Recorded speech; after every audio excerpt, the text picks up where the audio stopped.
ورسوله الكريم أما بعد فأعوذ بالله من الشيطان الرجيم بسم الله الرحمن الرحيم والوزن يومئذ الحق فمن ثقلت موازينه فأولئك هم المفلحون ومن خفت موازينه فأولئك الذين خسروا أنفسهم في جهنم خالدون. حضرات علماء کرام و معزز حاضرین، قرآن عظیم کی جو آیت مبارکہ میں نے آپ کے سامنے پڑھی، اس میں اللہ تبارک و تعالی ارشاد فرما رہا ہے کہ اس دن یعنی قیامت کے دن تمہارے اعمال کا تولا جانا حق اور یقینی ہے، لہذا جس کی نیکیوں کا وزن بھاری ہوگا تو وہ کامیاب ہوگا، اور جن کا پلہ نیکیوں کا ہلکا ہو گیا تو وہ اپنی جان کو خسارے اور گھاٹے میں ڈالنے والے ہوں گے اور ہمیشہ وہ جہنم میں رہنے والے ہوں گے۔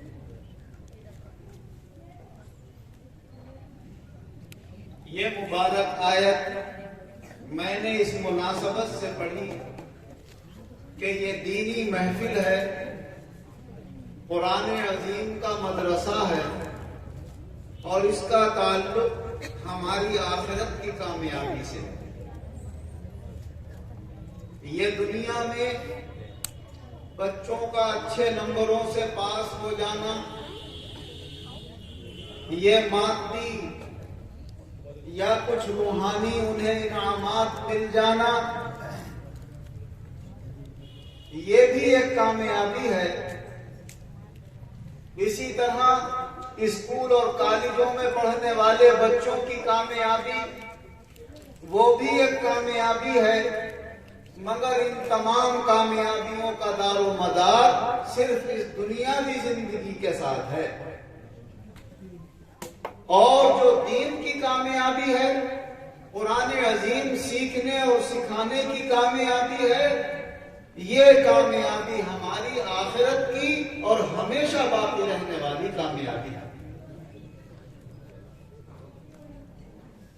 اللہ تبارک و تعالی کا کلام عظیم جو بچے پڑھ لیتے ہیں اور روزانہ اس کو تلاوت کرتے ہیں،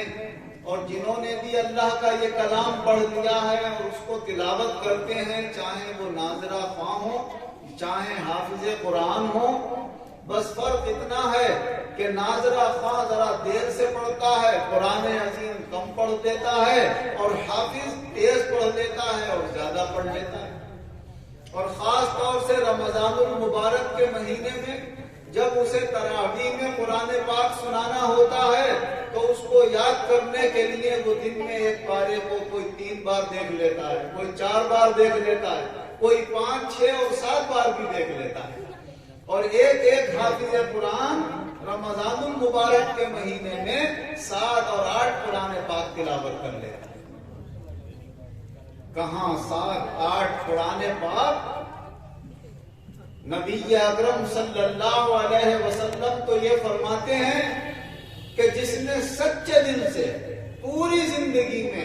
ایک بار بھی دل کے یقین کے ساتھ یہ کلمہ پڑھ لیا، اشہد ان لا الہ الا اللہ واشہد ان محمد رسول اللہ، میں گواہی دیتا ہوں کہ اللہ کے سوا کوئی معبود نہیں اور محمد صلی اللہ علیہ وسلم اللہ کے رسول اور اس کے بندے ہیں، جو یہ گواہی دل سے اور زبان سے دے دیتا ہے تو اس میں اللہ اتنا وزن پیدا فرما دیتا ہے کہ ساری زندگی کے گناہ ہلکے پڑ جاتے ہیں اور اس کا یہ ایمانی کلمہ بھاری ہو جاتا ہے۔ جب ایک کلمے کا روز محشر میزان عمل میں یہ وزن ہے تو سارے قرآن عظیم کا وزن کتنا ہوگا؟ اور جس نے زندگی میں 100 اور 50 اور کسی نے 1000 اور کسی نے 2000 قرآن پاک پڑے ہوں گے اس کے نامہ اعمال میں نیکیوں کا اللہ کتنا وزن پیدا فرمائے۔ ہمارے پیر و مرشد حضرت مولانا مولوی شاہ ریاض الدین احمد خان صاحب رحمت اللہ علیہ اکثر وہ حدیث پاک بیان فرمایا کرتے کہ حضور نبی اکرم صلی اللہ علیہ وسلم نے ارشاد فرمایا، میدان محشر میں اللہ تعالی اپنے ایک بندے کو تمام مخلوق کے سامنے علل اعلان بلائے گا اور پھر اس سے فرمائے گا کہ اے میرے بندے، یہ جو تجھے گناہوں کے رجسٹر پھیلے ہوئے نظر آ رہے ہیں، جہاں تک تیری نظر جا رہی ہے دیکھ یہ سب تو نے گناہ کیے ہیں، فرشتوں نے غلط تو نہیں لکھ دیے اس میں؟ وہ بندہ دیکھے گا کہے گا نہیں مولا، فرشتوں نے کوئی غلط نہیں لکھا ہے، یہ سب کے سب میرے ہی گناہ۔ تو اللہ تبارک و تعالی فرمائے گا کہ اے بندے، یہ اعمال کو تولنے کا ترازو لگا ہوا ہے، میزان عمل اس میں مقرر کر کے سب کے اعمال اس میں تولے جا رہے ہیں، ہم تیرے اعمال بھی اس میں تولیں گے۔ یہ سارے گناہوں کے رجسٹر اٹھا کر فرشتوں ایک پلے میں رکھ دیں۔ تو ظاہر ہے پوری زندگی میں اس نے گناہ ہی گناہ کیے تھے اور کچھ کیا ہی نہیں تھا، تو کتنے رجسٹر بھر گئے تھے اس کے گناہوں کے، وہ اس پلے میں رکھ دیے جائیں گے۔ وہ بندہ ہاتھ جوڑ رہا ہوگا، مولا سب کو دکھانا کیا، یہ تو کھلا ہوا میرا گھاٹا، میں تو بڑا گناہگار خطا کار ہوں، کامیابی تو نظر ہی نہیں آ رہی ہے، پھر یہ سب کے سامنے رسوا کیوں کیا جا رہا ہے، سب کو دکھایا جا رہا ہے کہ میں نے اتنے گناہ کیے۔ تو اللہ تبارک و تعالی فرمائے گا کہ نہیں، آج کسی پر ظلم نہیں ہوگا، سب کام عدل و انصاف سے ہوگا، اعمال تول کر دکھائے جائیں گے کس کے عمل کتنے ہیں، کس کے کتنے ہیں۔ جب وہ بندہ یہ سمجھے گا کہ اب ہلاکت کے علاوہ کوئی راستہ باقی نہیں، ذلت و رسوائی بھی ہوگی اور جہنم بھی سامنے نظر آ رہا ہے، تو اللہ تبارک و تعالی فرمائے گا اے فرشتوں، اس کی کوئی نیکی ہو تو وہ بھی تو لے کر آؤ، سب گناہ تو لے آؤ۔ تو وہ ایک فرشتہ ایک چھوٹا سا پرچہ لے کر آئے، وہ پرچہ اس کے نیکیوں کے جیسے ہی پلے میں رکھا جائے گا، نیکیوں کا پلہ بھاری ہو جائے گا اور گناہوں کا ہلکا ہو جائے گا۔ حضور صلی اللہ علیہ وسلم فرماتے ہیں کہ اس نے جو اپنی زندگی میں سچے دل سے یہ کلمہ پڑھا ہوگا، اشہد ان لا الہ الا اللہ واشہد ان محمد رسول اللہ، وہ اس کے پرچے میں لکھا ہوا ہوگا۔ اور فرمایا اللہ کے نام سے بھاری کوئی چیز نہیں ہے، گناہوں کی کوئی حیثیت نہیں ہے اگر اللہ کا نام سچے دل سے لے لیا ہے۔ جب ایک بار سچے دل سے نام لے لیا جائے اور اس کا اتنا وزن ہو، تو اگر یہ حافظ اور یہ قاری سچے دل کے ساتھ اللہ کی رضا کے لیے قرآن عظیم سیکھیں اور سکھائیں اور اسے زیادہ سے زیادہ تلاوت کریں، تو ان کے کلام عظیم کا آخرت میں کتنا وزن ہو۔ آج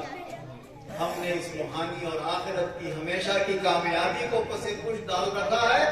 اور ہم دنیا کی کامیابی کو کامیابی سمجھتے ہیں۔ ہم اور آپ یہاں بیٹھے ہوئے ہیں، جب ہمارے بچے ہائی اسکول میں اور انٹر میں اور بی اے میں اور اس سے آگے اچھے نمبروں سے کامیاب ہوتے ہیں، تو آپ ہندی اور اردو کے اخبار پڑھتے ہیں، کتنی مبارکبادیں آتی ہیں۔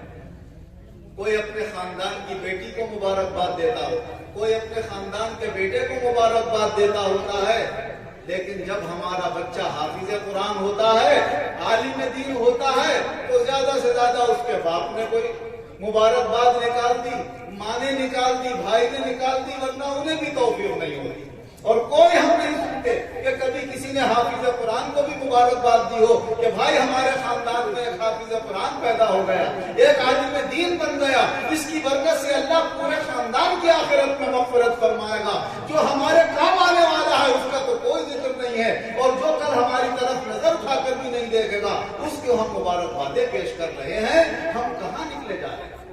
جو اصلی کامیابی ہے، حقیقی کامیابی ہے، یہی ہے کہ ہمارا ایمان قائم رہے اور ایمان کے ساتھ ساتھ اللہ کے کلام کی عظمت ہمارے دل میں ہو، حدیث پاک کی عظمت ہمارے دل میں ہو۔ حضور نبی اکرم صلی اللہ علیہ وسلم نے یہی ارشاد فرمایا، خیرکم من تعلم القرآن